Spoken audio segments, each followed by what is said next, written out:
جی ناظرین، جہاں کھیل انسانی جسم کو چست و چوبند رکھنے کا سبب بنتے ہیں، وہیں انسان کی قوت فیصلہ بڑھانے کا باعث بھی بن جاتے ہیں۔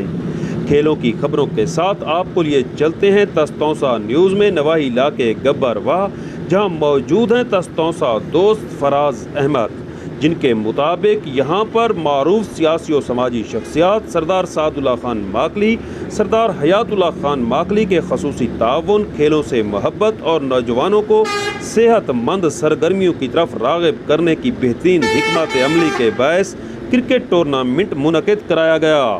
اختتامی تقریب میں معروف اردو شاعر تہذیب حافظ بھی مہمان خصوصی کے طور پر موجود رہے۔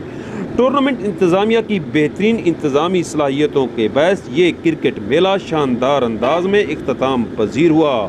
علاقے کے بہترین کھلاڑیوں، جن میں امیر معاویہ، سروش خان، یوسف ثانی، فراز احمد، مولوی انس، کریم بزدار، تنویر ویر، زاہد عبداللہ، کاشی احمدانی، مزمل بزدار، عدنان لاشاری اور دیگر نے اپنے بہترین کھیل سے شائقین کو محظوظ کیا۔ اختتامی تقریب میں جیتنے والی ٹیم اور بہترین کھلاڑیوں میں انعامات بھی تقسیم کیے گئے۔ سہیل شہزاد، تستونسا نیوز، گبر واہ، تونسا شریف۔